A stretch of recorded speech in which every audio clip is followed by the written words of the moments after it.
അപ്പനമ്മയൊക്കെ അനുസരിക്കാതെ യാത്ര ചെയ്യുമ്പോ ആക്സിഡന്റ്. ഇതെന്തുകൊണ്ട്? സ്വന്തം അപ്പനെ അമ്മയൊക്കെ ബഹുമാനിക്കാൻ നേരമില്ല, അവരുടെ സമ്പത്ത് മതി. അതുകൊണ്ട് ദൈവവചനം മനസ്സിലാക്കണം. ദൈവവചനം മനസ്സിലാക്കി ജീവിച്ചില്ലെങ്കിൽ കുടുംബജീവിതം തകരും. നിന്റെ ജീവിതത്തിൽ സുരക്ഷിതത്വം ഉണ്ടാകില്ല. നീ ഏത് സമയത്തും ഉടഞ്ഞു പോകുന്ന ഒരു പാത്രമാണ്. ആ ഉടഞ്ഞു പോകുന്ന പാത്രത്തെ സുരക്ഷിതത്വം നൽകുവാൻ യേശു നിന്റെ ജീവിതത്തിൽ കടന്നു വരണം. യേശു നിന്റെ ഹൃദയത്തിൽ കടന്നു വരണം.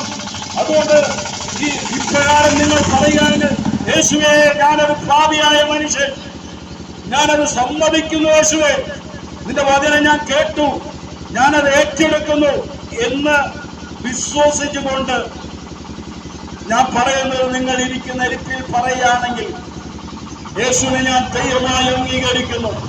യേശു ഭൂമിയിൽ കടന്നു വന്നത് മാനവരാശിയുടെ പാപത്തിന് വേണ്ടിയാണ് എന്നുള്ളത് ഞാൻ ഏറ്റെടുക്കുന്നു.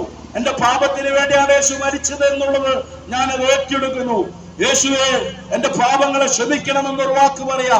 നിങ്ങൾ എത്ര കടിച്ചുവപ്പുള്ള പാപമായിരുന്നാലും, നിങ്ങൾ ഇന്ന് വരെ ചെയ്ത പാപം നിങ്ങൾ യേശുവിനോട് ഏറ്റു പറഞ്ഞ്, യേശുവേ, എന്റെ പാപങ്ങളെ ക്ഷമിക്കണമെന്ന്